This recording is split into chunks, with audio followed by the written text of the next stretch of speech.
I'm in the same boat with you. Who could say, a Mystic Hero, I would more or just as likely throw my money behind it being a fairy-based event as it being a blue Pokemon themed event, which, to be honest, sounds like a lot of fun. It'd be cool to see what they come up with. They should do other colors besides just pink and red every once in a while. You know? Yeah. Where's the green shiny event? Where is the green shiny event? They could really put out any Pokemon they wanted. Yeah, really? It's just about all of them. It'd be fine. Wild Encounters. Bag on. And that's it.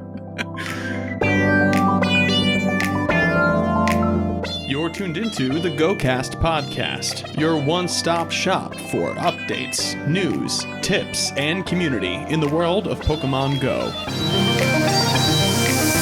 Thank you for listening. Keep those allergies in check because a new spring event is about to begin. Cherry blossoms look great, but they also make excellent hats. The Flower Crown royalty springs back into Pokemon Go. The new Pokemon debut is a real cutie fly. And more on this episode of GOCast.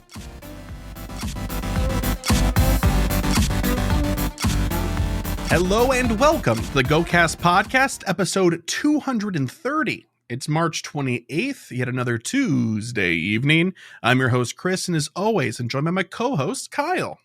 Hiya. Hey, Kyle, how you doing this week? I'm doing better. That's good. That's good. Yeah. So where does that place you then? You're doing better, but that means... Well, I mean, it's not good, but I'm not choking every 30 seconds like I was cool. Last week.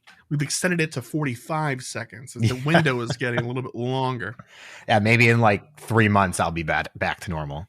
Well, in either case, it's good to hear that you're doing well. The road to recovery from that is not fun. It lingers for everybody. It's wow. So anyway, glad to hear that. But before we get started with the rest of the show, also glad to hear and share with everybody that we have 4 patron shout outs to give. The first one is to Kellen for increasing their pledge. Thank you so much. And 3 brand new patrons, David, Justice, and Fox. Thank you so much for your patronage. More about Patreon and patronage at the end of the show if you're looking for more information about that. Okay, Mr. Kyle, I'm hoping that you feeling better might have reflected a little bit in the goals that you set last week. We'll see. We will. Now's the time. How about your mega progress? Do you have any work on that? No, this one didn't happen. I mean, so I did it one day, but I'm not counting that because it's not enough because it's very easy to do. So okay. So no. Oh, keeping the rest of us honest by leading the charge. Buddy progress. Yes, I am at Ultra Buddy with my Chandelure. Very, very slow progress. Very nice. Very nice. Clean your inventory down to 4,000. Yes, I'm at 3,962. Let's go. Hang on. Do you have Discord open right now? I can in 2 seconds. Here, I don't know if you saw this on Discord earlier, but this is sending him a screenshot of 2,000 Pokemon selected about to be transferred. Wait, it says tag 2008 or transfer 2000. How is that? There were some extra small and extra large that they don't do like automatically till you hit yes. Oh, okay. So hey, I didn't realize that translated in this button ahead of time. I know that they stop you. Okay. Wow. 2,000. How long did it take your phone to process that candy grind? Not that long, but I don't know. I walked away from it to go check on something else. Oh my gosh. Well, anyway, I'll do my best in the video version, which, reminder, there is a video version of the show. I'll put that screenshot up for this point in time. That's what a good screenshot. That's awesome. I thought I had been doing a better job. Apparently, I still had Litwick in my inventory. Oh my god. And I'm like, what? How did I not transfer these? I mean, Litwick makes sense though, because you wanted to be careful about that. It's not like it was Starly Day and you're like, well, all of them can go. No. I really don't care. Yeah. Oh man. Okay, cool. And then stock inventory was your last one. You noted that you were out of Ultra and Great Balls just about last week. No, that didn't work out so well for me. Just not in general. I've got like 100 of each, but that's not enough. No, not enough. But again, thank you for keeping us all honest. My goodness. So 2 out of 4, you got buddy progress and you cleaned your inventory. The cleaning your inventory is a big thing. 2,000 transfers is a lot. Yeah. All right, good job. All the same. For myself, I wanted to get to Mega 3 Groudon, which is actually Primal 3. And yes, I'm happy to report that I did not forget that. Good. I did get my Primal level 3 Groudon. That Groudon is also now a best buddy, and so one of these days I'll have to, and he's max, so I'll have to get him a screenshot when he's my buddy again and get that new max CP posted somewhere because it's awesome. Masterwork research, I did not drop a day. I'm so happy. I woke up, first thing I did every day was feed my buddy. So I did that. You're at 7? I'm actually at what's 15 is what I need, and I'm at 14 now because I had dropped like the day after we set the goals last time or whatever it was. So tomorrow I should be good to go. Catch at least 1 Shadow Shiny Pokemon, despite some, not my best efforts, but some efforts. This did not happen. And then 1 million experience. I got like 800,000 this past week. Jeez, not quite a million. Wow. So 2 out of 4 for me as well. So splitting that belt yet again. Historically, a difficult process. Lots of postage. Cool. All right. It looks like we've had some productive weeks. And I'm excited to kind of talk about the event, the new event that we have news on, and the content update for the month of April that we've also got. This will be some cool stuff to plan around for goals. But I'm getting ahead of myself. Without further ado, let's get down to it and hop into the news. Yo, what up? It's the news. Okay, so 2 pieces of news, really. Like we talked about. This first one, I'm going to do this in reverse order of the way that we receive the information because it just makes more sense that way. The April content update. Let's talk about that really quick. We got a nice infographic from Niantic and then subsequently nice infographics from everybody else that does them professionally as well. I just love infographics. What a world we live in. So it's a nice organized graphic, which we all love. So in 5-star raids, we already knew this, but from March 28th to April 11th, you're going to see Lugia, right? Incarnate form Landorus will be following that from April 11th to April 17th. And Tapu Bulu will be in raids from April 17th to May 2nd. All 3 of those are shiny possible. So it's a good month for raids if you're into that. I mean, I know I'm going to try to go hard on Lugia. Tapu Bulu, probably not. Am I crazy? Has Tapu Bulu been shiny before? No, I'm pretty sure this is the first one. Yeah, this is the bottom of this thing. Yeah, you'll be for the first time. Okay, you'll be able to encounter a shiny Tapu Bulu. Yeah, so that's a new release. That doesn't make it that much more exciting for me personally. No, it doesn't. It doesn't. But it is worth noting for those of you that are shiny hunters. There you go. Speaking of raids, let's shift our focus over to mega raids for the month. We'll have Mega Alakazam from March 20th, 28th? Well, it's until April 4th. And then Mega Lopunny is after that until the 11th. Mega Blastoise is from the 11th to the 17th. And Mega Slowbro is from the 17th to the 2nd. And all 4 of those can also be shiny when you catch them from raids. Research breakthroughs, the same deal that we were kind of, deconstructing and commentating on last month, where it is a pool of Pokemon. If you've forgotten what they were, I'd be happy to remind you. The pool of Pokemon that you could potentially get in your research breakthrough are Pinsir, Snorlax, Gibble, Furfrou, Gumi, that cannot be shiny, and last but certainly not least, Parasect, which can also not be shiny.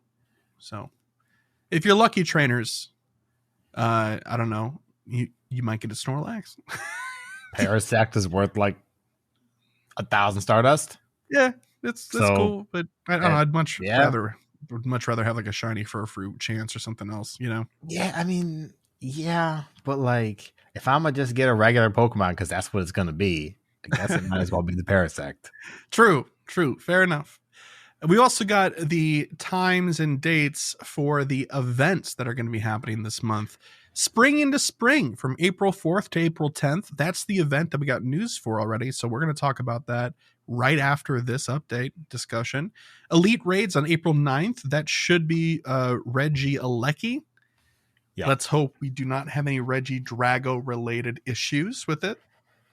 A Mystic Hero from April 13th to April 17th. April Community Day on April 15th, which we already know is going to be Togetic. Sustainability Week from the 20th to the 26th. Limited Research for April 23rd. And Community Day Classic for April 29th. I would probably say we should expect a Community Day Classic announcement relatively soon. We already know what the Elite Raids are going to be. So that leaves a Mystic Hero, Sustainability Week, and whatever this Limited Research event is going to be. Any predictions, thoughts? No, I got nothing. I got nothing. It could be absolutely anything. It really could be anything. It really, really could. Like, it's a Mystic Hero. I don't know. It's something blue related to Team Mystic. I don't know. I don't think they're actually going that direction at all. No, don't. But it could also be like a fairy-based event or something. You know, like a magic, woo, wow, sort of event. Yeah. I don't know. Sustainability Week is like Earth Day week, right? Isn't that? Sustainability. Well, Earth Day is the 22nd because that date is burned into the back of my brain. And it's never going away from school. Yeah. I did an Earth Day poster for one semester of my color theory class in college. And so took all just staring at that date on my computer. Anyways, it's never going away. That week just means Trubbish Week. That's what that means. That's right. And catch all the Trubbish you can. That's right. Exactly. Trubbish is great, though. Extra Stardust and the shiny's fun. Yeah. So we're okay with that. Just let the record show.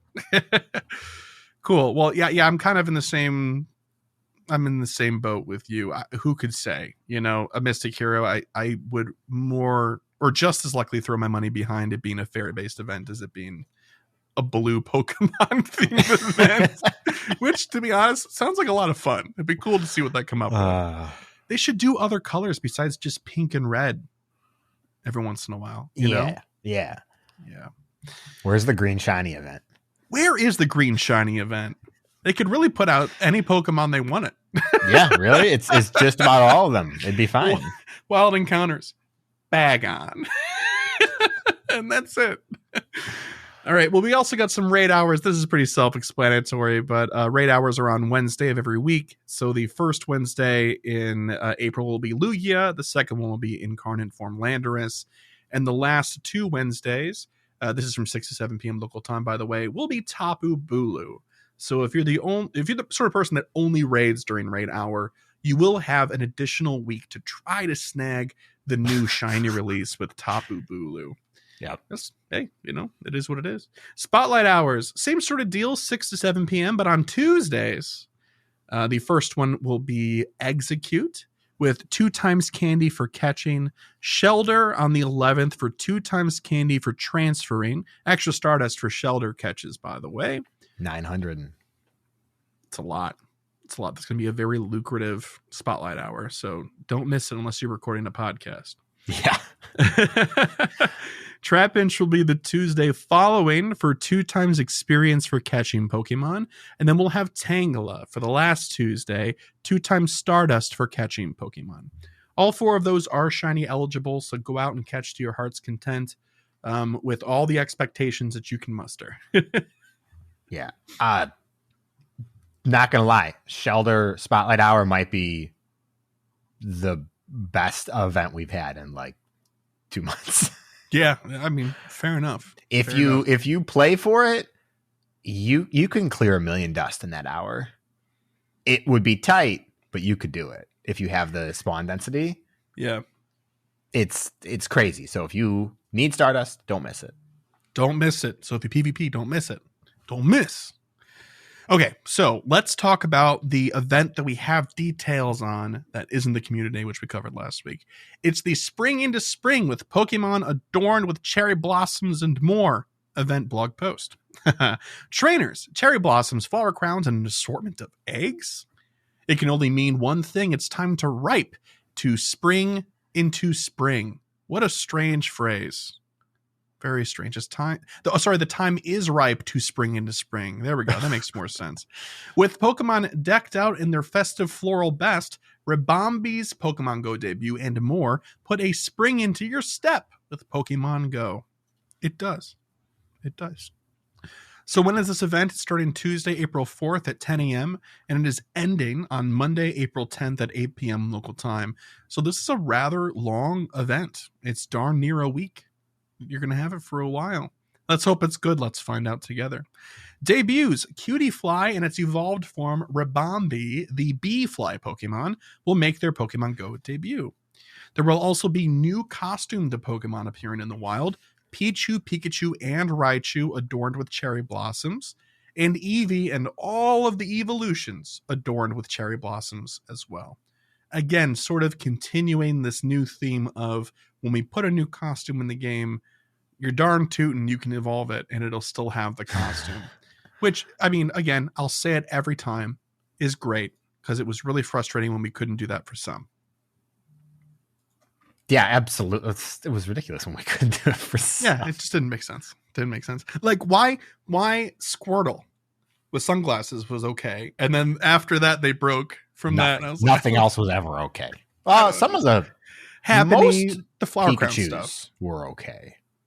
Most of them. Yeah, I think that's true. I don't think all of them though, right? Yeah, like Explorer Hat Pikachu. I don't think that can evolve into Raichu, right? Right. I don't think so. But like the TCG hat one, I think could. All the regular hat, like the Halloween hat and stuff, those could all evolve. Pikachu's special, of course. Pikachu is special. That's right. I wonder why. Then the question answers itself. Event bonuses will be 2 times hatch candy. Lucky eggs will last for 1 hour when used during the event, and half egg hatch distance for eggs that are placed into incubators during the event period. So I'm happy with this. This is their spring Easter event. Just so everybody knows. I mean, we know, you know. Now we've said it out loud. Everybody knows. Wild encounters. Pikachu and Eevee adorned with cherry blossoms. Jigglypuff, Meryl, Whismur, Bunnelby wearing a flower crown. Cutie Fly, and then if you're lucky, trainers, you might find a Chansey or a Togetic wearing flower crowns in the wild as well. More Togetic leading up to Togetic Community Day. Cool stuff. Cool stuff. In raids, 1-star raids in particular, you will see Pikachu and Eevee adorned with cherry blossoms or Jigglypuff or Cutie Fly. 3-star raids will feature both types of Exeggutor, both Cantonian and Alolan. And the other 2 options for the 3rd tier is Chansey and Togetic with flower crowns. 5-star raids, you'll see Lugia, our boy. Mega raids, you'll see Mega Lopunny. Shout out to DeFi. We love Mega Lopunny in this podcast. We stand Mega Lopunny. We do. I think the only thing here to call out is that Chansey can be shiny with the flower crowns. You know, I'm not sure if Togetic can. I think it can. But the shiny can. Yeah, the shiny flower crown Pokemon are really popular. The only thing that's weird here for me, and I know we're not done yet, but it's not said elsewhere, is that there's also a Pikachu and Eevee with flower crowns as well, but those won't be available this time. Yeah, they got this cherry blossoms instead. So those of you that are like loving and hoarding your shiny flower crowns, whatever, evolutions, whatever the case might be, your value is safe. That said, I've seen like very, very small pictures of the cherry blossom hats on the Pokemon. It looks exactly like the flower crown. Yeah, they're just cherry blossoms. It's like one less flower. Yeah, it's like 3 flowers instead of 4. Yeah, and I'm like, oh, okay. Some collectors out there will like it. They'll like it. Yeah, not for me though. No, oh bummer. Well, I mean, I'm sure you'll catch 1 or 2 of them and keep them. I mean, yeah, I'm not gonna like avoid it, but I'm probably gonna be like, do I want to keep this in my inventory? I've got so many Pikachu. I'm looking forward to more costumes that are as bold as the Cempasúchil flower crowns were for Dia de Muertos. Like, yes. I loved how just big and loud that was on top of the model instead of the very Agreed. sort of understated thing. Agreed. Whatever. I like the Halloween costumes. Very good. Yeah. The cempasúchil flowers. The Pikachu with the other Pokemon hats were really good, although not executed very well. Like the hats looked bad, but the idea was very good. That I want to see more hats like that. If I see that, I'd be excited for those in the game for sure. The Umbreon hat was cute too. I really liked that one. Yeah. Rayquaza was weird though. That one was strange, but Rayquaza is Rayquaza. And so therefore it's okay, I guess. But let me tell you what's also okay. We're getting some event 2-kilometer eggs. Yes, we are. And in 2-kilometer eggs, you can expect to hatch Eevee and Pichu adorned with cherry blossoms, Togepi and Happiny wearing flower crowns, Azurill, Munchlax, Riolu, and Cutiefly. So this would be cool. Now, just a reminder that there is an inherent half hatch distance. So these are really 1-kilometer eggs for the event. So definitely worth doing in your free incubator. I think it's not uncool or not worth it, I guess. Yeah. I'd rather do a 1-star raid. Yeah, but see, here's the thing is that the 1-star raids will cost you money over time, but your free incubator is always free. Yeah, but like, I got a free raid pass every day. Yeah, true. I guess it kind of comes down to how much you're doing either of those activities, but fair enough. Field research task encounters. There will be certain field research tasks that reward an encounter with Pikachu and Eevee adorned with cherry blossoms, who would have guessed, and Chansey and Togetic wearing flower crowns. So costume Pokemon galore.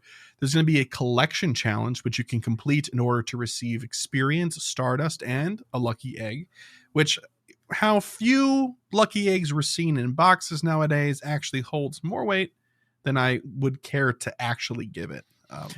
I'm not going to lie. I have probably bought more lucky eggs from the shop than anything but raid passes in the last like 2 years. Yeah, it's been star pieces for me, lucky eggs prior to hitting 50, and incubators, obviously. I don't use star pieces enough to need to buy them from the shop because they do show up in boxes more. Yeah. But yeah, just I buy so many lucky eggs. It's kind of crazy. Yeah. Thankfully they list them separately so you can do that. It would stink if they were only in packs or only in like one piece, yeah, I know a lot of people don't like seeing lucky eggs in boxes. I kind of do. So well, I feel like in a world where there's multiple boxes at any given time, one of them can have a lucky egg in it. That's fine. Yeah. But whatever. Like so few of the game is at level 50 that they don't really have a leg to stand on, unfortunately. And you level 50 players out there, I'm talking to myself. I'm almost talking to in a mirror here right now. You know that you care about it still. Don't pretend like you don't. Like, there are so many level 50 people that I know that care more about experience than people that are sub 50. It's... Yeah. Oh, 100%. Right. So true. Right. Let me tell you, one of my goals this week is to hit 200 million total experience. I already went ahead and planned that one out. So I'm also crazy. So that's fun. And then to round out this event, there will be new avatar items and stickers. The avatar item itself is going to be a Happiny hoodie. And there was no image of it, which makes me upset because I really want to see what that looks like. I hope it's adorable. I really do. And then you'll be able to get event-themed stickers by spinning stops, opening gifts, purchasing them from the in-game shop. You know, your usual trifecta of acquisition for stickers. Okay, so Kyle, what's your take on this event? Is it good? Is it bad? What to look forward to? What to avoid? If you like the hats, it's good. And I think that's the major takeaway. If you don't, it's just kind of there. Yeah. There's a hatching bonus, but the only egg shakeup is in the 2Ks. I don't remember what's in the other eggs right now, but I don't think it's anything spectacular.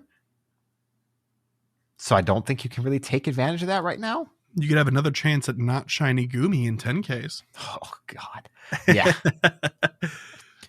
And that's about it. Well, I think we're going to talk a little bit more about Cutiefly and Ribombee a little bit later, but it's a new Pokemon. That's kind of excited as I can get. Yeah, 100%. My only suggestion here is something that I can share, but will now be outdated by the time you hear this. Knowing that there's going to be a hatch distance in a bonus in the next event, like within spitting distance, since we have like a day left in this Team Rocket thing, it would probably behoove, somebody in this position to farm out 12-kilometer eggs. Oh my God. And have them ready. Yeah, you could. But I feel like that's the only like intelligent strategy thing you could take advantage of. But who's going to make that happen? But yeah, that's it for the event. Looks interesting. I'm going to hatch some eggs. That'll be cool. I'm going to raid Lugia. That'll be cool too. Not technically part of the event, but it's happening. Man, can we just talk about for just a second? Mm-hmm. I know I'm probably in a minority here overall, but we've had like 8 weeks of not good raids. I feel like since January, the raids outside of Hoenn Tour have just not been good. Yeah, I agree. I think Hoa was a fun return. People love that shiny because it's so cool and colorful. Yeah, but like, do we need to do Ho-Oh and Lugia back to back? Do we need to do the Reggies all at the same time? Do we need to do the Forces of Nature all at the same time? Why can't we spread them out? I don't know. I feel like they are doing that though. I mean, like the incarnate form are like, they're staggered, but they're still on the same update, so you see them and you're like, oh, okay, I get it. Like, yeah, it's hard to extrapolate into game feel from this I think top level, The most meta relevant raid that we're going to have for a long time right now is going to be Landorus incarnate form, and Therian form is technically better. So it's kind of like, dang. So if that's what you raid and care about is something that's useful, I feel like we haven't gotten a lot of options lately. Pretty much. I would agree. Someone can correct me and say how they feel. I'm not saying the Pokemon are bad. I love most of the Pokemon we've had except for the Reggies. Don't like those. Yeah, I don't think anybody's going to give you any pushback for that, even if they like the Reggies. There's a level of self-awareness there. Yeah. I don't know. Just where's the week of Rayquaza? What was the last relevant one? Like Zekrom and Reshiram, I think. Yeah, the last one we had, which was in Sure. January. I feel like the mistake that we might be making here is equating meta relevancy to a worthy raid choice. What makes you want to raid something more than once? If I love the shiny or I'm looking for a hundo. But why do you want a hundo? Well, I know why you want a hundo. That's not the answer. Well, Lugia is like Lugia is like my second favorite legendary Pokemon behind Suicune, right? So for me, that's just a personal thing, right? But Lugia is also a fan favorite, and a whole movie about it. I wish it had more use in Go for sure. I'm just being cranky. There is reason for all of these raids to happen. Do not get me wrong. Yeah. Especially for players out there who do not have the Pokemon yet. I do get that. It would just be nice that there was some other stuff sprinkled in between. Which I guess this is the Landorus is that. I don't know. I kind of wish that they would express some sort of theming behind it so we could kind of wrap our heads around what the strategy is. So we don't see this very often outside of events. Is it time to have more than one 5-star raid boss in a rotation more consistently? I don't think so. Because I don't think people ever like that. I think the system needs to be revamped, but I think we have too many legendaries that people are waiting for at this point. That it needs to be revamped. We are so aside from the news, but it's an interesting conversation. I'm going to make a comparison to Genshin Impact because it's what I know, and I know nobody else out here plays it. But they have rotating banners for characters similar to 5-star raids. And then they realized at a certain point in the game's life, it was like 2 years in, 3 weeks is too long for everyone to wait for one character, and they doubled it. They had 2 banners. Now that's easy because in that game, you can just pick which banner you want to be on, and you can't do that in Go because eggs hatch. But I think the system needs to be revamped because, I mean, we got to be approaching what, 70 legendaries, something like that, maybe more. And it's just like the wait for different ones to come back is getting to me, I think. So what do you think the solution would be then? Because I agree. So like in a gacha game, the whole banner thing is really cool because they'll run several banners, like you said, gives people more agency of where they want to invest their time without having to wait for months on end for maybe Lugia to come back, right? So like, do you think there might be like a voting window with an egg hatches, or because it's difficult. I think you're right. I think you're onto something, right? Especially as this pool gets so more and more filled and diluted with things that you might not care about, right? I think you're right. I just don't know what that looks like. I unfortunately, now, talking about it, think it has to be tied to like a gym revamp in order for it to work. Oh yeah. I think maybe you're right there too. Separate raid eggs from gyms. Make gyms their own value and put raids at dens. Make dens exist somewhere. That's now a feature in 2 main series Pokemon games. Translate that into Go. You have it ready made, and you can build your system that way. And that's it's waiting. We're a long way from that happening, but man. I think if anything, besides basic stability stuff that people will always complain about, gym revamp is like the thing that we need the most for this game. Yeah. Just anyway, that's the news section. Fun event happening most likely right now or in a few days. Oh yeah, the 4th. Oh yeah, that's not until next week. It's happening soon, so you can still, prepare and all that good stuff. And April's looking okay. It's looking okay for sure. It's looking a little bit sparse, but they filled it with some things because they know it's sparse. So they did the right thing. That's Shelter Day, a limited research, and the classic is at the end of the month, so it's hard to quantify. But they did the right thing in filling out the month, I think, and a new shiny legendary. So yeah, yes, absolutely. But enough of that. We're gonna hop into Gear Up now. Speaking of new revamp systems, we're talking about mega evolutions. It's not exactly new, but it counts, right? Yeah. There are mega levels in the game. For those of you who don't know, a lot of this is going to be available in the game for you to find out, but a lot of people don't know where to navigate to, and then some of it isn't fully explained. So just going to go over an overview of what mega evolutions provide for you as a player. And we talk about them all the time, and then we kind of just expect most people to know. So it's good always to have these reminders. So there are mega levels. There's level 1, 2, and 3. There's also a 0 for if you have never mega leveled something, but that doesn't really count. Mega level 1 is after 1 evolution. Level 2 is after 7 evolutions, and level 3 is after 30 evolutions. The progress is only applied once per day, so you can't just mega evolve 7 times in between different Pokemon and be done. Now, how do you mega evolve? Well, there's a cost. It costs mega energy, and there are 4 ways to get mega energy. You can do mega raids for that specific Pokemon. There are research tasks that reward it occasionally, depending on the Pokemon. Usually event related, but there's some permanent ones. Spinning stops. This is an uncommon one that people don't really think about. Right now, it's only Beedrill that you can get, but like during Hoenn Tour, you could get, I don't remember who was. Latios and Latias. Yeah, you could get Latios and Latias energy from spinning stops. That was very cool. Not talked about. Very cool. Very small reward.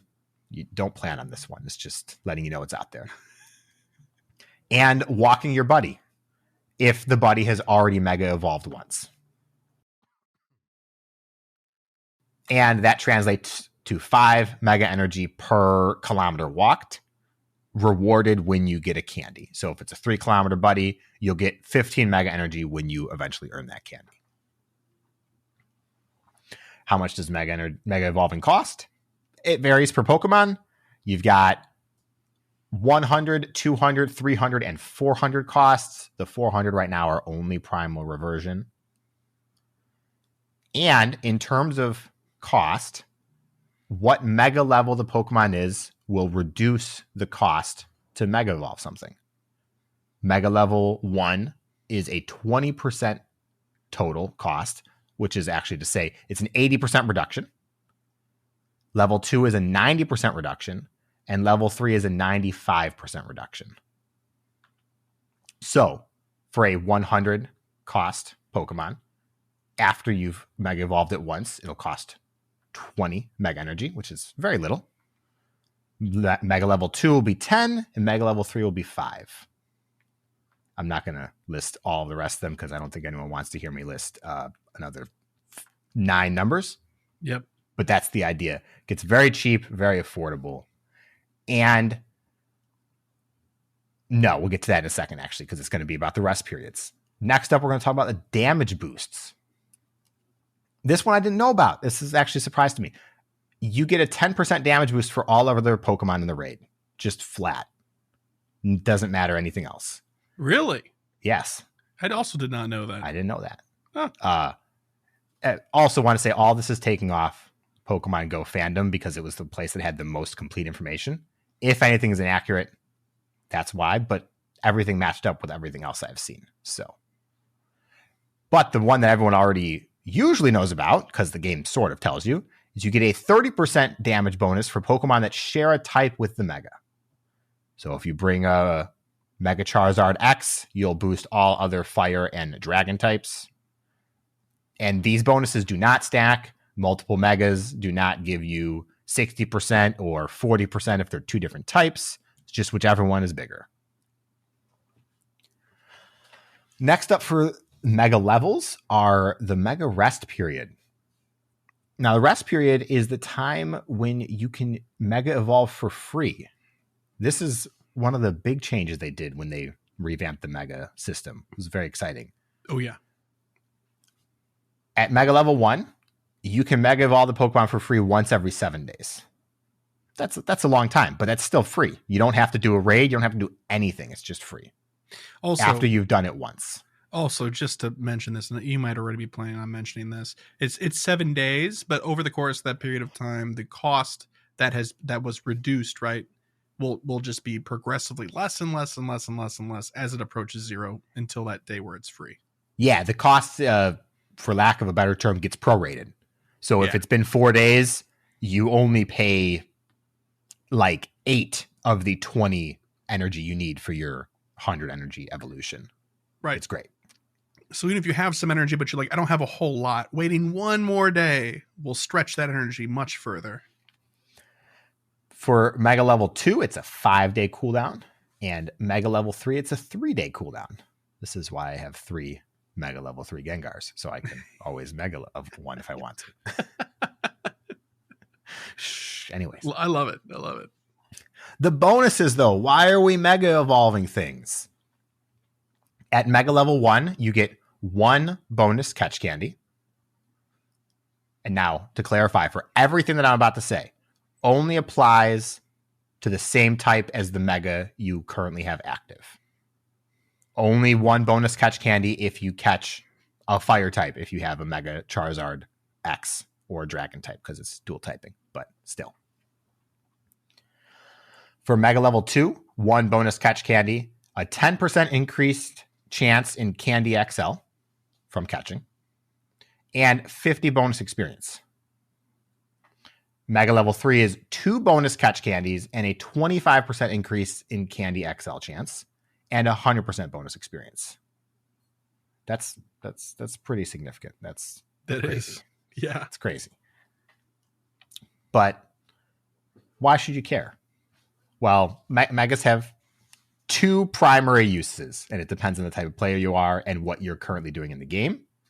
Number 1, the damage boost. It is significant, and Megas also have boosted stats, so they are the best counter in type pretty much across the entire board. I think the only one that competes in the typing that's not a Mega is Kartana in Grass type, but even then, Mega Sceptile is actually better now, so it's kind of null and void. And number 2, the increased XL candy chance. Now, most people that I talk to, this is the reason they use Megas, because it lets them maximize what they get out of events and featured spawns, whether it's a spotlight hour or a community day. Yeah. Also, the extra experience in candy is nice.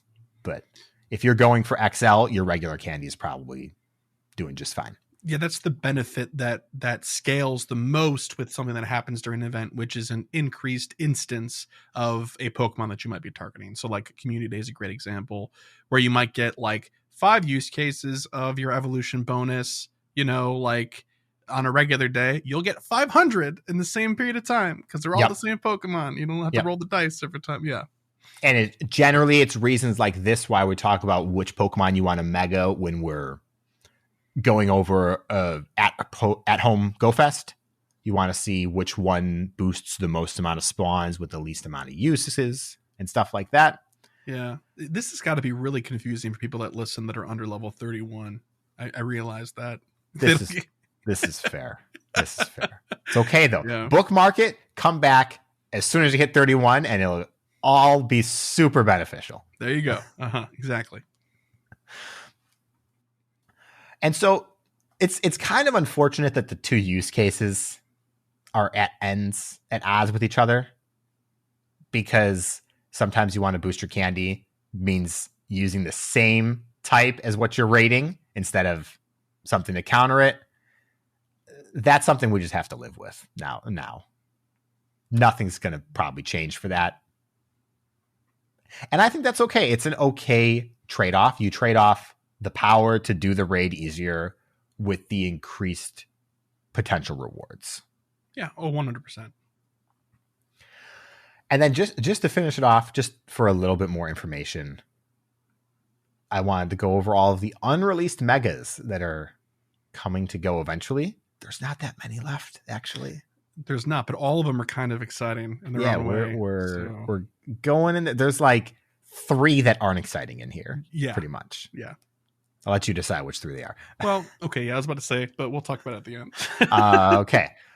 Pinsir, Heracross, Mewtwo X and Y, Tyranitar, Sableye, Mawile, Sharpedo, Camerupt, Metagross, Rayquaza, Garchomp, Lucario, Audino, Diancie, and Gallade.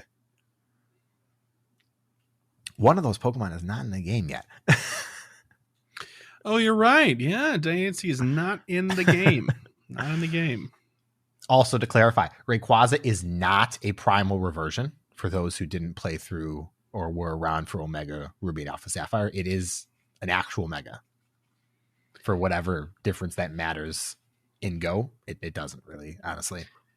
Yeah, and actually the technicalities of why it's different even from regular Mega Evolution also exist, but they will have literally 0 play in Pokemon Go, so I'm not even sure if it's worth exploring. No, but I did find out, because I didn't pay attention during Omega Ruby Alpha Sapphire, the requirement to Mega Evolve Rayquaza is that it knows Dragon's Ascent. Yeah, and I think it uses it, and then after that it's Mega Evolved, and which is pretty awesome. That's pretty cool. It is pretty cool, but we'll never see it in that form in Go. Nope. No. It'd be cool if it had to know it, though, and then it was possible to Mega Evolve, but it won't be from use at all. Yeah, no, people would be upset because it would be a legacy move. Be a legacy move, and it would be like a 1-bar charge move, and you'd probably just be knocked out prior to using it or something crazy. Like, I was Mega for like 2 auto attacks. Thanks, Niantic. Like, yeah. All right, so the 3 on here that you think aren't exciting, can I guess them? Yeah, go ahead. Okay, all right. We're going to, out of respect, leave Pinsir and Heracross alone. Okay. But the other 3 are Mawile, Diancie, and Audino. I was going to say Mawile, Audino, and Sableye. Yeah, that was my other... Because I don't know enough about Diancie to say if it's going to be bad or not. Right. I mean, we can already talk about Mawile, because when it Mega Evolves, what makes it great is it has an ability that like doubles its base attack stat. We don't have abilities in Go. Yeah, so Mega Mawile will have no use except that it's fairy steel, so that's pretty cool. But right. That's it. And Audino is just weird. I don't know why that one exists. They're like, we need to round it out. We have to use a Pokemon. That's right. That's right. So yeah, I mean that's exciting. I think out of this list, I'm most excited to see either Tyranitar or Garchomp. Despite my love for Pinsir and Heracross, those other two are just going to be so wild. Yeah, I'm excited for Metagross. Oh yeah. Sure. Oh yeah, he just like stands up, right? Lifts his arm up and like points. Well, yeah, he flies, so both his arms go forward, or all four of his arms go forward, both sets of arms. And with that much IQ, scary Pokemon. All right, cool. Well, thank you very much, Kyle, for another wonderful Gear Up segment. We're going to do something new that we have not really done in the past. We're going to go into a short break, and then we'll be back. All right, welcome back from our short break. We're going to be going right into Pokelore. And this week for Pokelore, we're going to be calling attention to two brand new Pokemon that are debuting in this upcoming event, this Spring into Spring event. And that is going to be Cutiefly and Ribombee, the bee fly Pokemon. Cutiefly first. Cutiefly is a tiny Pokemon with a pair of comparatively large wings. It has a pale yellow body with a white face and tail. It has large eyes with spots resembling pixels in them. A long brown proboscis, I think. Yeah. I think I was conflating that word with hibiscus. A long brown proboscis and two tiny transparent tufts on its head resembling antennae. It has wide, flat white wings with a brown loop marking toward the bottom. In between its legs is a white tuft of fuzz. It has 4 spindly legs with round feet. Cutiefly is capable of detecting the aura of living things, such as plants, people, and Pokemon. It uses this ability to predict the movements of its opponents. It collects nectar and pollen from flowers, which are found by the color and brightness of their auras. However, when a living creature is excited, its aura resembles a flower in full bloom. As a result, Cutiefly tends to gather around beings feeling strong emotions. This Pokemon can be found in fields and meadows, but is sometimes attracted to towns or buildings by the emotions of living beings. Loving nectar and pollen, it often gets into skirmishes with Butterfree over food. Oh, leave Butterfree alone. It is known to be drawn in by Fomantis' sweet scent and Gossifleur's pollen. Spinarak and Pineco are natural predators of Cutiefly. Cutiefly is one of the shortest Pokemon in existence. Additionally, it is the lightest bug Pokemon in existence. It's a fun little trivia fact. Lightest bug Pokemon in existence. I'm sure that's actually a pretty competitive category in bug type, to be honest with you.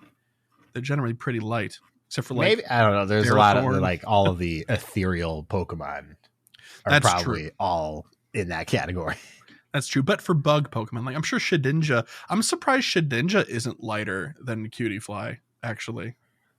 Is it because it's like it is a husk? You know, like there is some physicality to it. Well, but yeah, well, and Cutiefly is really tiny. Cutiefly is like 2 inches tall or something like that. Like could give Meltan a run for its money. And Shedinja is 2.6 pounds. Who is? Shedinja. Shedinja's 2.6 pounds? Yeah. And Cutiefly is 0.4 pounds. Oh my gosh, that little tied thing. With Sinistea for 0.4 pounds. Oh my goodness. Okay, well, let's learn about its evolution. Ribombee. Ribombee is a tiny insectoid Pokemon with a large head, slightly smaller body, and thin arms and legs. It is covered in fluffy yellow hair and has a white face and lower body and a tuft of hair on its back. It has big eyes with one white and one brown square speck in the center. Over its eyes are white hairs, similar to eyelashes, and it has 2 black antennae. Around its neck is a brown scarf with a needle-like projection on the front. 2 wings nearly as large as its body sprout from its back. The wings are white, with 3 brown loop designs near the base. Its 4 thin limbs have bulbous hands or feet. It is one of the shortest Pokemon in existence. So before we move on to the last paragraph, so it has bulbous hands or feet. So the jury's still out whether or not they're all feet or all hands at this point in time. Which is very strange because, like, if you look at it, they really look like hands. So I was having this conversation with a family member recently on like a dog, right? Or like a cat. Do they have 4 legs or do they have two arms and 2 feet? I feel like it's easier to discuss which limb you're talking about when you say right arm instead of front right leg. That's a whole word you can drop, you know? It's sure for the sake of language, but for the sake of anatomy, they have 4 legs. I'm willing to concede this point already. Are you surprised? I kind of am, but I really don't see a way out. So no, I don't think there's an argument there. It's like, how does a dog wear pants? We're not going home. I already know how that Puss in Boots kind of straightened that out for us. Puts them on like we'd put the boots, just straight up. Oh, trousers. Yeah. Rabambi uses its fluffy hair to hold pollen it collects from flowers. Rain turns its hair dirty and its pollen damp, so it only visits fields if the weather will remain clear. When storms are on the horizon, Rabambi hide in tree hollows and wait, stock still. The pollen and nectar it collects is used to form balls called pollen puffs. These balls can be used as food to relieve tiredness with a soothing effect. The Alolan people sell pollen puffs as valuable nutritious supplements. In Generation 7, Pollen Puff was its signature move. Additionally, it is the second lightest bug Pokemon in existence, second only to its younger self, I suppose. So I got caught up for a second when it said Pollen Puffs. In my head, all I saw was Kronk talking about his spinach puffs. Yes. This is the ADHD brain. I'm telling you. I'm surprised they're not pollen donuts. Yeah, pollen. What's the other one? It was like a cheeseburger. And it's like a sweetbread instead. Yeah, I don't. Somebody in Discord posted that. Whoever that was, thank you, because it's very funny. Still isn't better than the drying pan reference. I don't care what anybody says. Yeah, but also the extreme speed joke is way up there. Brock is just the source of all humor, all modern humor. Yeah. Some stats for Rabambi. Let's get it. Max CP at level 40 is 2200 and at 50 is 2488. This means that if it does have relevance in Ultra League, XL Rabambi like comes in right at that number, which is pretty cool. So fingers crossed. Who knows? 155 stamina, 146 defense, and 198 attack, meaning that Rabambi actually has okay base stats considering what it is and is not. I'm okay with it. The 198 attack is pretty sweet for a second stage bug type, that isn't like legendary or something. Best move set. You can either have Struggle Bug or Fairy Wind for your quick type moves, fast attacks. And then you only have 2 choices as of what we know so far. Of course, this debuts, like a week away, so it could change. But as of right now, you'll want to run both Dazzling Gleam and Bug Buzz if they're both available. And that's pretty much it. So from the looks of it, you can have a Bug moveset or a Fairy moveset, and both of them will be stabs. So yeehaw, everybody. That'll be kind of cool. Again, who knows? Moves could be shook up. It could be a lot better. It could be a lot worse than this. Yeah. Who can say? But I don't think Rabambi needs to be meta relevant like we would have an expectation of other Pokemon, right? So, who's to say? Kyle, last word on Cutiefly and Rabambi. Any love for this Pokemon? Not really. All right. Not for me. I don't particularly care for this Pokemon. I don't have anything against it, but generally I don't like the cute Pokemon. Mm-hmm. And usually other cute Pokemon have something else going for it, and this I don't know, Rabambi and Cutiefly just they exist to be cute. That's it. They're cute bugs. Yeah, I don't know. I feel like other cute Pokemon have other redeeming stuff going on with them, and I don't know. Well, I mean, if you ask me, they're bugs. That's redeeming, man. No, they're fairy. That's redeeming. Okay, all right. It knows Fairy Wind. That's redeeming. So yeah, I'm excited to see how these Pokemon turn out in game and their usefulness or lack thereof. Either way, I'm excited to catch them. So, Yahoo. Okay, enough about Poke lore. We're gonna hop into Pokepoll next.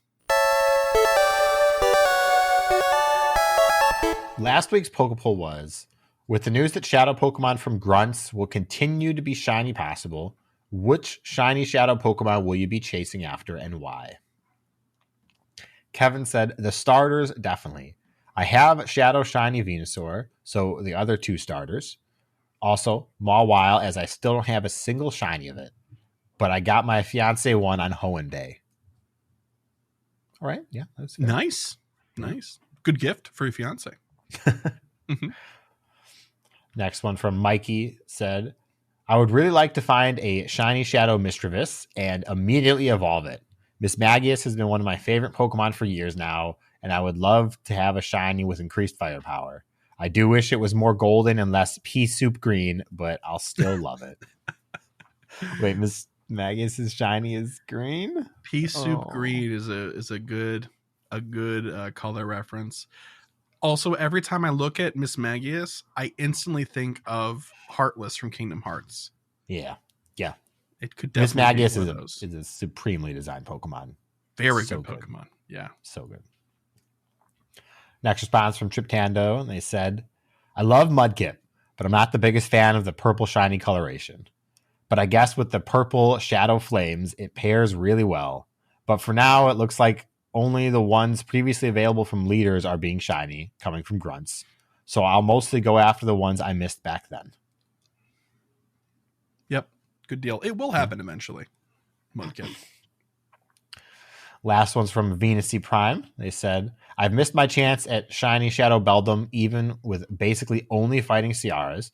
But maybe next time it comes around, or if it gets added to the grunt lineup. That's fair. It's a good chase. They added to some grunts, which they should. It is a great chase, yeah.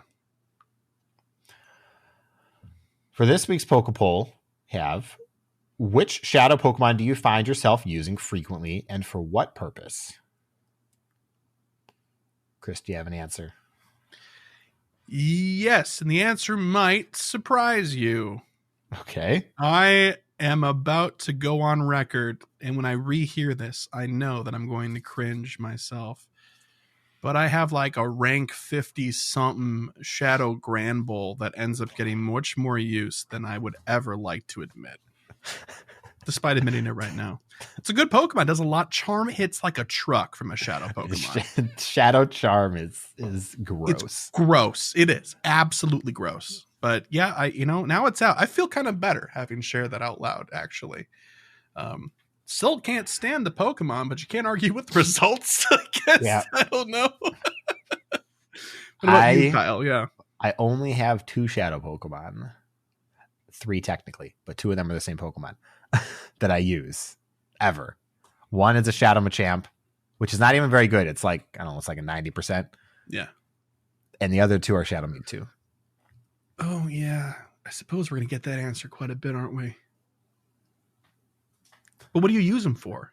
I only use him when he gets auto-recommended for raid teams, and I don't want to change it.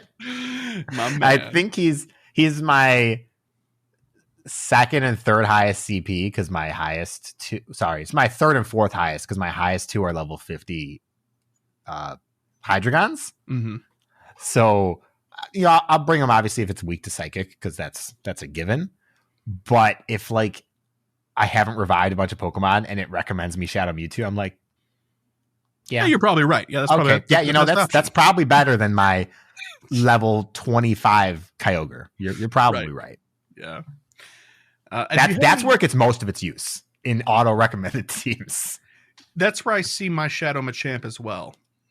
Is in auto rec and the Mewtwo's. That's a good call out. Do you have any Hundo Shadows? Have we talked about this? I think we have, right? Do I have any what? Sorry, Shadundos. No, I do not. Okay. I still only have the 2, the Arcanine and the Nidoqueen, and the Nidoqueen still needs some powering up to get to 100, but they're so expensive. Oh my gosh, I'm almost happy I haven't found any more than that. My word. But I did catch a level 98 Shadow Natu, pretty recently. So if anybody has any ideas on what to do with that, please send me an email because I'm at a loss. There was one cup that I know Xatu had use in, so I don't know. Maybe Shadow Xatu has a use in some Sylph Cup meta. But I am constantly surprised when I look at Sylph Cup metas because regardless of what everybody might think or what we actually say on the show, even when I don't participate, I'll just take a look at the metas because it's always really interesting to see what's at the top on PvPoke.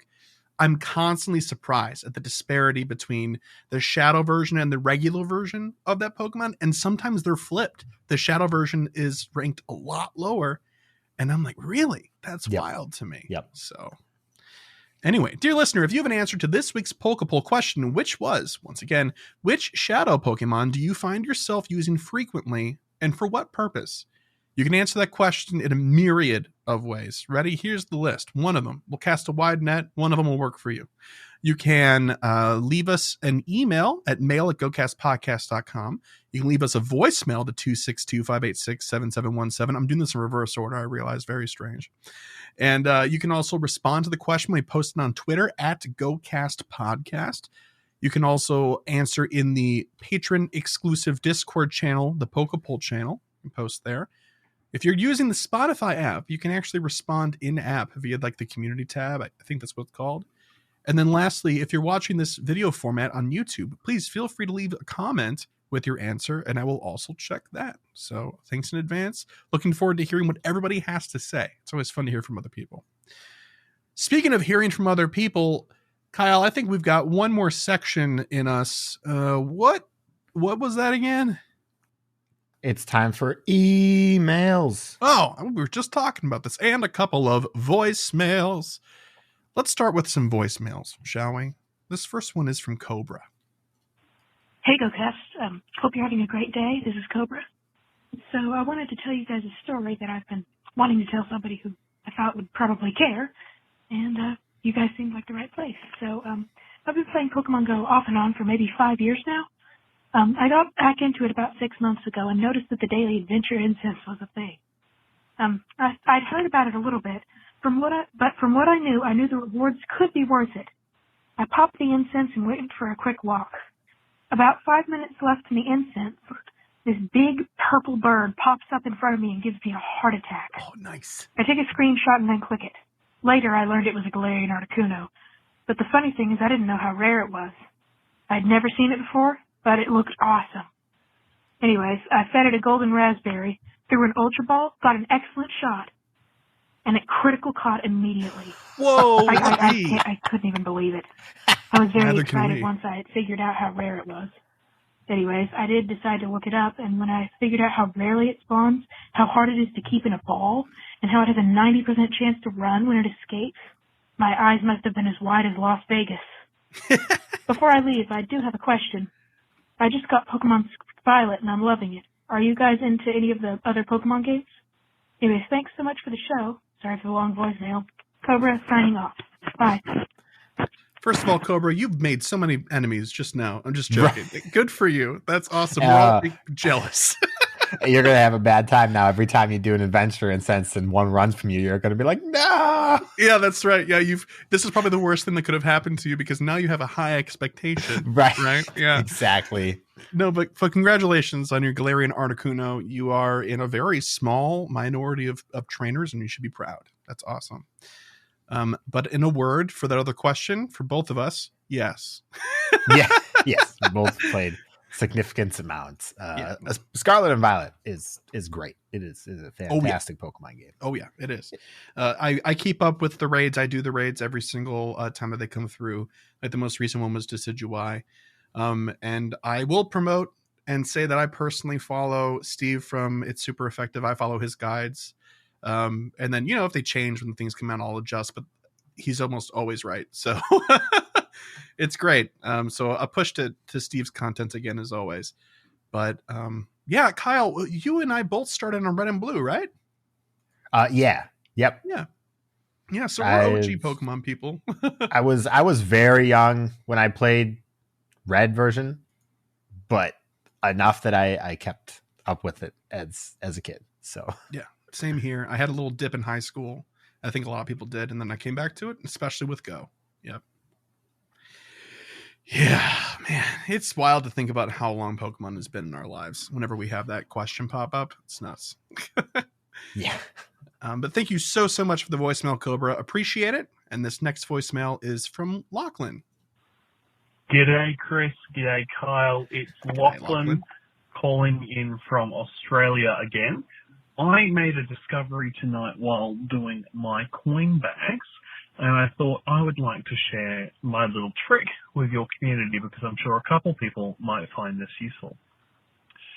So the coin bag functions like your daily raid pass. So you can only have one in your bag, and once you activate it, you can't, get another one until you've activated the first one. So hypothetically, say it's a Saturday, and you collected your coin bag from the Switch on the Friday, but you haven't used it yet. If you use that coin bag on the Saturday, and then while you're still at home, before you go for your walk, you connect your phone to your Switch again, then you can activate another coin bag, and it stacks it like a normal incense would stack. So the timer goes from half an hour to an hour. But if you're a late night player like me, again, this is not a kid-friendly suggestion, and I'm sure in some parts of the world this is a very safe suggestion. But say you decide to do this at Saturday at 11:55 p.m. You use your Friday coin bag for half an hour, you get your Saturday coin bag for half an hour, and then you get your Sunday coin bag for another half an hour, and you have an hour and a half of uninterrupted Gimmigle coin bag. Oh my word, yeah, you could. And if you pair this with a Mega Level 3 that's a Ghost Black Kyle Gengar, let's go, Lachlan. Or, alternatively, if you've got a Mega 3 Banette, and then this is something you only do every 3 days. Mega 3s recharge every 3 days. The most efficient use of your Megas with Gimmigle. And remember, hand catch these Pokemon. Don't use your Pokemon Go Pluses or Ball Pluses or in the future the Pokemon Go Plus Plus, because you're going to get more coins and you'll see the coins when you hand catch it. And my advice as always is to not fast catch an incense spawn, just let it there, make sure you've seen it get caught, and just be on with your way. And yeah, that's my tip from down under. Thought I would share it with you kids. Hope you have an excellent recording today, and I'm very proud of Fish and DeFi for doing their own thing, and I've already sent Fish a very special voicemail. So make sure if you haven't listened to the PvP Corner in its own feed, check it out, listeners. It's good stuff. Support an Aussie and support DeFi. Definitely not sorry for the long voicemail. Love you, Chris. Love you, Kyle. Bye. And we love you, Lachlan. Okay, I feel like we need to promote Lachlan in our head to our super player category. Imagine an hour and a half of coin bag. I think my eyes would hurt from squinting that long trying to catch the darn things. Right. Well, also remember, this is an incense, so you have to walk. So there's an hour and a half of walking too. Yeah. That said, this is one of the most super player bits of advice I've personally ever heard. I love it. It's great. Yeah. I was wondering where it was going, and at first I was like, "Oh, you stack it like a raid pass would already do automatically. That's pretty cool." I'm like, "No, you go in the midnight the next day." Yeah, I wasn't expecting for the third one. I was expecting like the 2. Oh, that's really smart. Okay, yeah, of course. But could you imagine? That's too funny. Oh my gosh. We can do this. This is great advice from Lachlan. Or you just have 3 Mega Gengars and you do this 30 minutes every day and you Mega Evolve the Mega Gengar on a rotation. Right. But who would have that many Gengar ready to go at Mega 3? I think I could probably count on one hand the people. It's just you. It's just me. It's probably just me. There may be some other people. Gengar is popular. There may be other people, but there are Gengar enthusiasts out there. I'm sure you guys need to find each other and make like a club and have. I'm sure it's one of the most popular Pokemon. There's no question. Yeah, 100%. Anyway, Lachlan, thank you so much for the voicemail. And kudos to Fish and DeFi. I love what they're doing. I heard your voicemail on their most recent episode because now I listen to it as like a fan, even though it's on our feed. It's really fun. So yeah, shout out to those two. Doing a great job as always. And shout out to you, Lachlan. You're the best. But thank you for the voicemail. We've got a few emails to go through as well. And this first one is from John. And they wrote, I wasn't into Pokemon as a kid, but my 5-year-old became obsessed with collecting the cards. So I created a Pokemon Go account, and now we're both obsessed. That's how it always goes. Yep. We signed up in November, are level 34, and recently figured out how to win raids, which has been a literal game changer. One of my son's favorite Pokemon is Lugia, great taste. And he's been Xing off the days of the month as if he were counting down to December 25th. That's how I feel, man. Lugia is great. Yeah. On Saturday, March 25th, we completed the Rocket Takeover research, and Giovanni used Registeel and not Regice. This sent my 5-year-old into a complete meltdown. Did I miss something? We got Registeel in February in the February takeover, so needless to say, my son was disappointed. Is this common? Now, this is a great question, and it largely comes down to, well, if the game did break in slight ways, we've had this in the past. There was a research breakthrough scenario back when Legendaries used to be in the research breakthrough, when we had, I believe, the Cantonian birds. We were supposed to go from Moltres. We were supposed to go from Zapdos into Articuno, but the first 30 minutes of the transition time, you got Zapdos instead. Yeah. It's very weird. So that's been a thing, but usually we would hear more widespread reports of that happening. And honestly, I haven't looked into it much, but I haven't heard of this happening all that much, which leads me to think that it might be time related. See, so that was my initial thought, in that if you guys had completed the research before 10 a.m. local time, it still would have been Regice. But John specifies that they got Registeel in February already, which means they had already completed their last research, so they wouldn't have had it ready to go. Right. And so we're assuming... they would have had to wait until 10 a.m. to get the new research. Right, and we are assuming that there's been no location change or anything like that would have changed your functional time zone. Yeah. So it should not happen if, it should not have happened. Yeah, there are two possible scenarios. One is you guys completed it very early, and sometimes the game glitches when stuff needs to transition.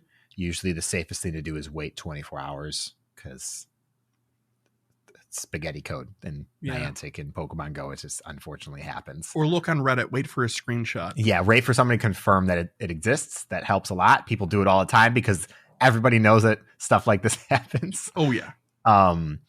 And two is the potential that if you didn't want Registeel and you waited from February to March and you completed it too early, and you did it at 9 a.m., then it hadn't rolled over yet because it resets at local time. And that is a potential for what would cause that. Yeah. But aside from that, I mean, who knows? Unless there's other pieces of information with this that, that we don't know, this should not have happened. And if it did, and, you were in the right time and completed this one, didn't use an old radar, et cetera, it shouldn't have happened. I would ask, Niantic, open up a support ticket and see what they can do for you. I'm not sure if they can. I don't.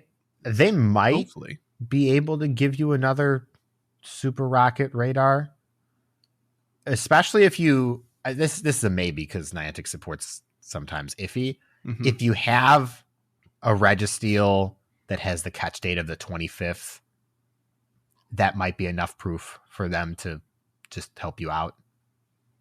Yeah, I would hopefully think so. Fingers crossed. Especially if you have two Shadow Registeel, you have one from the original time and this one that has a new timestamp.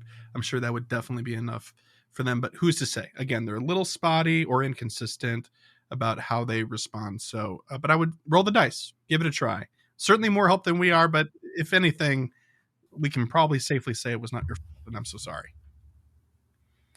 But thank you very much for the email, John. Appreciate it. Hope that this gets fixed for you and your kiddo. Next email is from Tammy, and they said, "Hey guys, heard on the latest episode that you both pre-ordered the new Pokemon Go Plus. Me too. I have not had any previous device, so it's new to me, although I was slightly confused by the advertisement here in the UK on Games website. It's advertised as a Nintendo Switch accessory and to be used with the Sleep app. Just a minor mention under the more details tabs about using it with the Go app. This really confused me as I'd read the official press release and wondered if this was something different. Anyone else confused or just me? Take care, Tammy. If I had to guess, because Game is like GameStop and stuff here in the US, they probably don't want to advertise as smartphone peripherals. Instead, stick to gaming in their like categories and stuff like that. If I had to guess. Also, I'm not sure if this is true or not, but did the Nintendo Switch, did Pokemon Sleep also say that it was going to have a Switch version? I can't imagine. I don't remember it mentioning the Switch in the Pokemon Sleep thing at all. No, me neither. And I don't think it would. Yeah, it's strange. It also could have just been a straight up translation thing where they took the announcement from another language and translated it and just copy pasted without, checking things or thinking they knew better. And they're like, what do they mean by smartphone? You mean the Nintendo Switch, like the last one? Like a number of things could have happened, literally lost in translation. Yeah, it's definitely fair to be confused. Also, you don't have anything to worry about. It's definitely going to work with Go and is the peripheral that everyone is talking about. Yeah. Yep. So rest assured, you can safely pre-order that because there is not a new Switch accessory that you could get confused with. So, yeah. Unless you're paying for the Pokeball Plus, in which case, where did you find them? And also, I'm sure they would charge you like $200. Yeah, don't buy that. Don't buy that now. Don't buy that. Just wait for the new one. Or you already have your pre-order in, so we should be good to go. But thank you very much for the email, Tammy. I'm sure somebody else was also having the same question. This next email is from Walter, and they said, hello, Kyle and Chris. I wasn't planning on sending an email this week, but something you said got me thinking. Why is there no bug, dragon, poison, ground steel, and rock evolutions? That's a great design idea, and I would love to see that happen. As for the Pokepole, I thought the only grunt Pokemon that they would have shiny were the ones that were had by the previous leaders. The ones you can get right now, the only grunt shinies available are Grimer, Squirtle, Charmander, Bulbasaur, and Mawile. Out of those, my brother already has a Shadow Shiny Bulbasaur, and I would like one to match. I'm still kind of looking for a community to play Pogo with because I know some people around my school area, my brother, and I are all different teams and are constantly fighting for the 2 gyms in the park next to our school. It's actually kind of better. That's better. Yeah, probably. Honestly. But I haven't found their identities. I'm kind of scared to look on social media. Yeah, that's fair enough.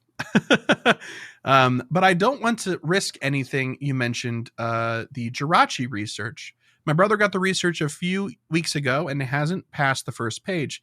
Judging by the tasks, especially the best buddies, 1 out of 10 for him. Oh, I think you mean the masterwork research. Oh, yeah. That is the Jirachi research. Yeah, yes. For the shiny Jirachi. That's right.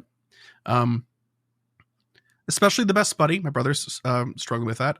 I have to mention this. He's obsessed with this best buddy Ursaluna, which is like 3,800 plus CP for no reason. Yeah, Ursaluna's a big one.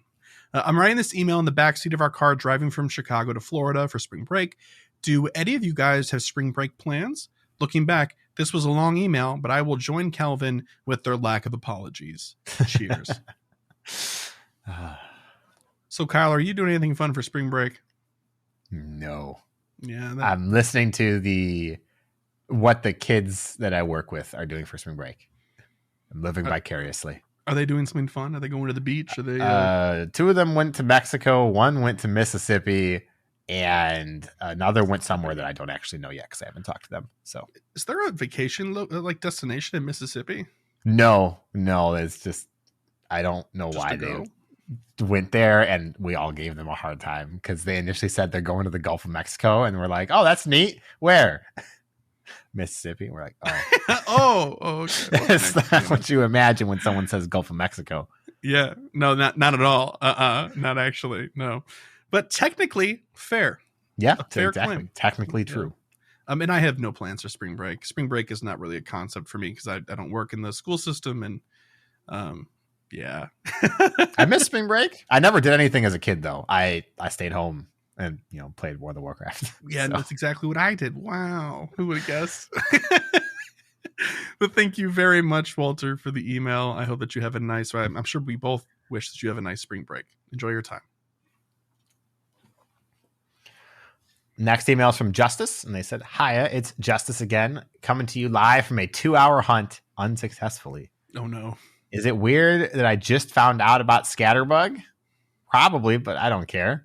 So I'm grinding that out and getting buddies from around the world to give me some gifts, and I'll give them some from the polar region.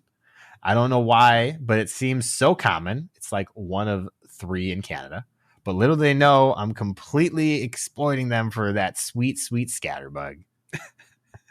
Also, the Team Valor in my city is so god darn annoying. They're the type of people to give all 6 of their level 50 golden Raz, all 6 of their level 50s golden Raz every 2 hours. They did this, and it took 4 people to take the gym down. Me, I could never be Valor. I have too much instinct pride. I have forced 9 people to be instinct, and we are constantly taking over gyms around my neighborhood like a cult. Nobody ever. I have the pin. Instinct Inquisition. I have the Pokemon card. Okay, this is getting really long, but I'm not sorry. I'm now a recovered sorry user, or whatever Kelvin said. I'm in a Facebook group with the players in my city, and it completely changed the game for me. It's really useful. Anyway, I'll let you go. Not sorry for the long email. Elden Ring's too hard for me. Your favorite Ditto enjoyer, Justice. Elden Ring is too hard for most of us. Yeah. Yep. That's right. Keep converting people to instinct. It's better for you. I don't know. I've been Valor since day one, and I won't ever change. I don't think. I mean, like, look. I'm gonna be honest. I'm gonna spoil some people here. If we were not recording this podcast when the team medallion came out, I probably would have changed my team for the sake of convenience. But by the time the team medallion came out, I was too entrenched in instinct pride, so I could never do it. Tim Instinct is your whole personality. What would you do? Especially at the time, it was like, I mean, it is a fundamentally different experience insofar as the gyms are concerned. Like, that's pretty cool. And if they ever do a gym overhaul, I'm hoping that there's a greater disparity, not disparity. That's not even a word. Disparity between 2 different teams' experiences in the game, because that would be kind of cool. Not in the way that a team suffers more than another some way, but it would just be cool to see more of that team pride stuff, like, mean something, you know? Yeah. Anyway, thank you very much for the email, Justice. Appreciate it. This next one is from Fox. And they said, "So, you were my letter last week or so and wished me luck in catching Ditto in the upcoming events. While I know it was Niantic's boosting the odds, I still credit your show for the fact that I have 27 Ditto now, and the professor is not getting even 1 transfer." Nice. "I was in traffic squishing the auto catcher ball blindly, and I'm very glad I got where I was going before I checked my catches, because I'm certain that I would have sent the masses of joyous 'I caught many Ditto' text to everyone I knew, regardless of road safety, had I looked any earlier." Good thing to always wait then. "Anyway, thanks for the luck. You should definitely mention Spiritomb sometime too. You know, just because, well, I'd love to see that weird haunted Rotary fan and a creepy face show up in Hulk-colored glory and go sometime. And your luck works. P.S. More love for Stunfisk apart from the meta stuff. Absolutely love a flounder that can kick butt every day." Yeah. Stunfisk is cool. Give me Spiritomb. Still waiting.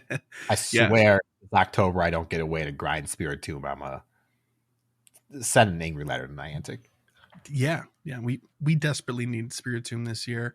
Every other year would be one thing, but not seeing it 2 years in a row would just be too much, I think. Yeah. So. Spiritomb. All right. Well, anyway, Fox, thank you very much, and shout out to Stunfisk in your name. Absolutely. All right. Last email is from Phoenix. They said, "Chris, my guy, I heard one of the last emails mentioning Elden Ring and had no idea you played that. Very interested to hear where you're at in your progress. I just recently finished the mainline bosses a little over a month ago. Dude, this game is a mission. Just want to let you know that I hope you stick with it, because finishing Elden Ring has to be the most proud moment I've ever had gaming, and maybe the only one to give me such a visceral reaction after beating the last boss. It's incredibly dense, but extremely rewarding. I thought I would never touch it again, but I fell for the bait, and now I'm back to grinding, trying to defeat Melania. Melania? Melania. Melania? She says it every time that she I only you. fought her twice, okay? Oh, okay. No, I don't need that in my life. Blade of Mikola. I am Melania, Blade of Mikola. Also, every time. I played Elden Ring with the volume way down. But the sound design is beautiful in that game. I know that, but I listened. It's just it was way down, so it wasn't all right in my ear. But to open this up to more broad conversation, I'd love to hear what other games you and Kyle are playing outside of Pokemon Go, as well as what consoles or PC.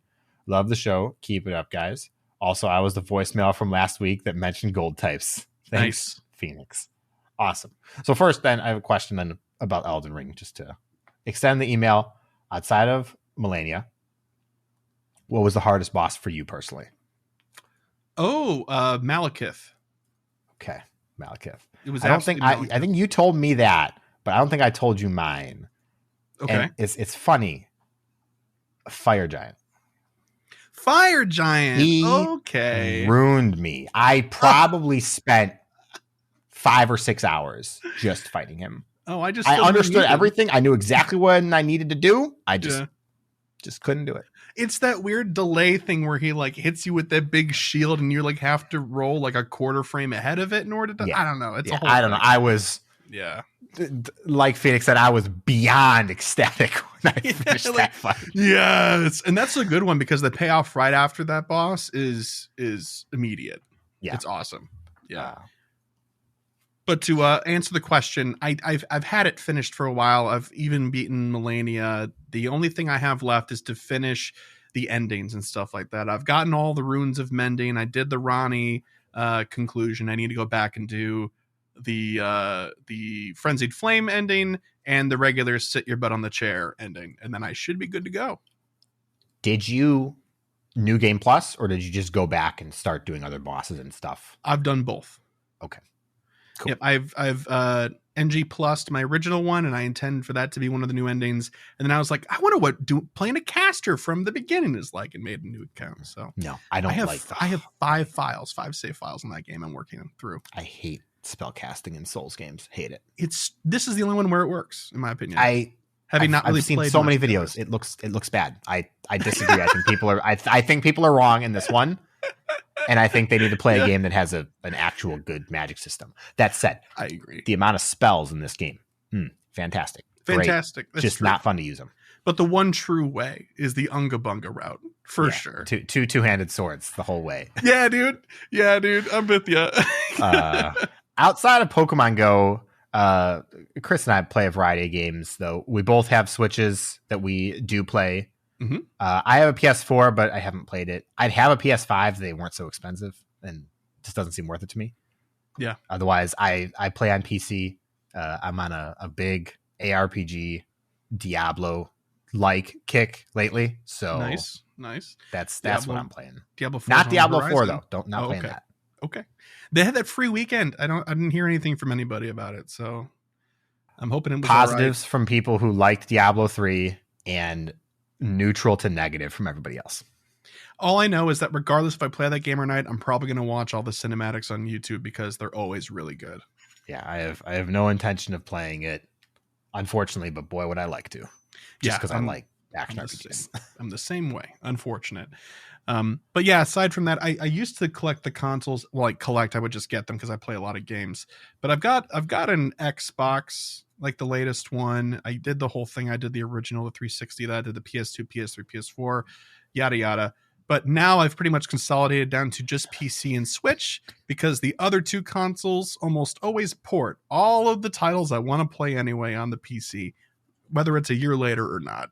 You know, Spider-Man is a good example. Have you played God of War yet? Have not played God of War yet. You should play God of War. I know. I'm ready to cry after Elden Ring. Put that after it. It's a good bawl my eyes out. Yeah. Oh my gosh. You know how hard it is to avoid that content from that game online because people just talk about it all the time. I have avoided everything about the sequel because I'm going to play it when it gets ported eventually. I'm waiting. Well, anyway, Phoenix, thank you for the fun question. We hope that satisfied your question with our answers. That's how that works, I suppose. But anyway, dear listener, if you would like to send us an email or a voicemail like these fine folks did, you can by sending emails to mail@gocastpodcast.com. You can also call 262-586-7717 to leave a voicemail. Just a reminder, I believe that there is a hard limit at 3 minutes. So try to get what you're saying in under 3 minutes, just to be safe, I guess. Yeah. You can also visit our website for all things GoCast Podcast at GoCastPodcast.com. Follow us on Twitter at GoCast Podcast. You can help support the show by giving us a custom monthly pledge, whatever your choice would be. It could be as little as, I think, 50 cents or whatever, and up to whatever you'd like. On Patreon, that's patreon.com/GoCast Podcast. And speaking of patrons, shout outs to our Elite Trainer patrons. Thank you so much to Bo, Daniel, Lori, Michael, Ozzy, Ted, Tish, Marvin, and Mimi Sforter, Ryan Thayer, Jason, Justin, Charles, Monners, Lee, William, Brandon, Ethan, Stephen, Nick, Kelvin, our favorite listener, Drew 2, and Camo. Thank you very much for your generous support in helping us keep the digital lights on. But if monetary support's not in the cards for you, or if you've done so and are looking for a second avenue of support, which we welcome gladly with open arms, you can leave us a review on whatever podcasting platform accepts reviews. Looking at you, Google Podcast. Let's get your story straight. Come on. We got one new review from MNBLKHJK, which I believe is sorry if I pronounced that wrong. The title of the review was good. Several O's. And they said, hosts are funny and entertaining, and I like Pokemon. I think maybe that last one is true. But thank you for the nice words all the same.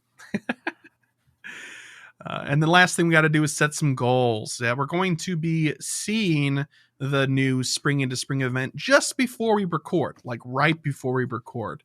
But other than that, just whatever this weekend may bring. So what are you thinking, Kyle? All right. So I'm going to continue my mega progress. I'm getting there on some, which means I can stop worrying about them. Nice. Continue buddy progress for my Lumiere. Want to get a Rabombi, which also needs Cutify. And I need to stock my inventory because, it's going to be a problem if they don't improve Togetic's catch rate. No, that was occurring to me as we were recording this episode. So I really hope they do. I'm hoping so, and I'm hoping that somebody's not like, well, maybe it's fine since it's more Stardust. No, it's not fine. It's not fine. Don't do that to us. If I've got to catch 500 or 600 Togetics that all have red circles, no. Yep, Giratina's going to have a word with you. Yeah. Cool. All right, well, good luck. Good luck. For myself, I want to continue my mega progress for Medicham and Gardevoir. I've been working on the two of them in tandem with my Groudon. Gardevoir is really close to Mega 3, and Medicham, I believe, just passed the milestone of Mega 2. So that's great. Those 200 are both hundos? Those are both hundos, you bet. Okay. I don't invest in megas that aren't hundos. Yep. So 200 million total experience. I'm only 2 million away, so I'm going to really push this week and try to get 2 million. That'll be fun. Cutifly and Rabombi. So hopefully I can get those before we record, and then get to step 3 of the Masterwork research, which should just be tomorrow if I don't mess it up. So if I do, easy. It'll be very embarrassing. Yeah, you say easy. Yeah. Uh-huh. But we both know how hard it is to remember things. It's like the hardest thing of all time. Yep. All right. Well, that's it. Thank you so much, dear listener, for listening all the way through. We very much appreciate you and your time. And don't forget to listen to PvP Corner. They'll have another lovely episode this week as well. But until next week for episode 231, shiny vibes. Have a nice week. Bye-bye. Bye.